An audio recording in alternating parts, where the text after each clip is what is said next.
بسم اللہ الرحمن الرحیم. ہماری یوٹیوب فیملی اسٹوری ہاؤس میں آپ سب کو ویلکم ہے. ہماری جو آج کی کہانی ہے وہ چینی زبان میں لکھی گئی تھی اور بعد میں اس کا انگریزی میں ترجمہ بھی کیا گیا. اب اس انگریزی ترجمے کی اردو میں لکھی گئی کہانی کا ترجمہ آج میں آپ کو سنانے لگی ہوں. ہماری آج کی کہانی کا نام ہے 5 چینی بھائیوں کی کہانی. چین کے دور دراز دیہات میں 5 چینی بھائی سمندر کے کنارے ایک چھوٹے سے جھونپڑے میں اپنی ماں کے ساتھ رہتے تھے. وہ سب ہم شکل تھے اور بالکل ایک جیسے نظر آتے تھے. ان سب چینی بھائیوں میں کچھ ایسی خصوصیات تھیں جو اور کسی میں نہیں تھیں. پہلا چینی بھائی پورے سمندر کو نگل سکتا تھا. دوسرے چینی بھائی کی گردن لوہے کی تھی. تیسرا چینی بھائی اپنی ٹانگیں بہت بہت دور تک پھیلا سکتا تھا. چوتھے چینی بھائی کو آگ نہیں جلا سکتی تھی اور 5واں چینی بھائی اپنا سانس بہت دیر تک روک سکتا تھا.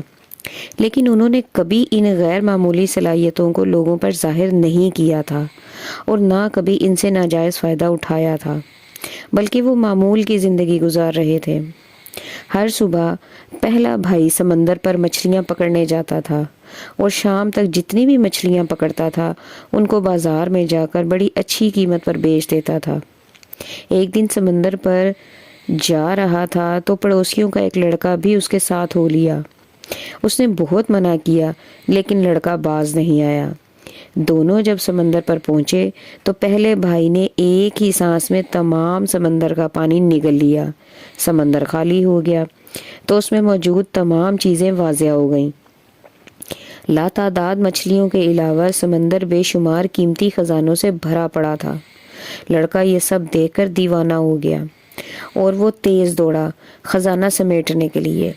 پہلے بھائی نے تو صرف اتنی ہی مچھلیاں پکڑیں جتنی وہ روز پکڑتا تھا. اس کے بعد وہ چاہتا تھا کہ سمندر کا پانی واپس سمندر میں ڈال دے. اس نے لڑکے کو آواز دی لیکن لڑکا کبھی ایک چیز اٹھاتا تو کبھی دوسری کی جانب لپکتا. اسے کچھ سنائی نہیں دے رہا تھا. ادھر پہلا بھائی اپنے منہ میں اتنا زیادہ پانی اٹھائے اٹھائے تنگ آ گیا تھا. بس بہت ہو گیا لڑکے، اب واپس آ جاؤ. اس نے پھر لڑکے کو آواز دی لیکن اس نے نہیں سنا. انتظار کر کر کے پہلا بھائی جب بے حال ہو گیا تو اس کی برداشت سے باہر ہو گیا اور اس نے وہ پانی سمندر میں اگل دیا. اس کے ساتھ وہ لڑکا بھی پانی میں غرق ہو گیا. پہلا بھائی جب اکیلا گاؤں واپس آیا تو گاؤں والوں نے اس سے لڑکے کے بارے میں پوچھا لیکن وہ کوئی جواب نہ دے سکا. گاؤں والے سب کچھ سمجھ گئے کہ اس نے لڑکے کو مار دیا ہے اور انہوں نے تھانے میں جا کر اس کی شکایت کر دی. سپاہی پہلے بھائی کو پکڑ کر عدالت میں لے گئی اور لڑکے کے قتل کے جرم میں اس کو سزائے موت سنا دی گئی.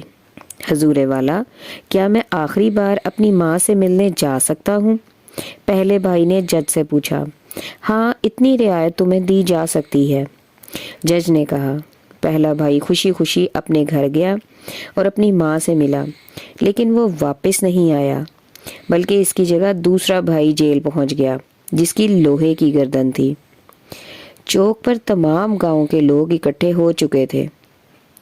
جلاد ہاتھ میں تلوار لیے مجرم کی گردن اڑا دینے کے لیے تیار کھڑا تھا. سپاہی مجرم کو پکڑ کر لائے اور اس کی گردن شکنجے میں کس دی. جلاد آگے بڑھا اور پوری قوت سے تلوار مجرم کی گردن پر مار دی لیکن دوسرا بھائی مسکراتا ہوا اٹھ کھڑا ہوا. چونکہ اس کی گردن لوہے کی تھی اس لیے تلوار نے اس پر کچھ اثر نہیں کیا. یہ دیکھ کر گاؤں کا ہر شخص بہت زیادہ غصے میں آ گیا اور اس کو مارنے کے لیے کچھ اور طریقہ سوچا جانے لگا.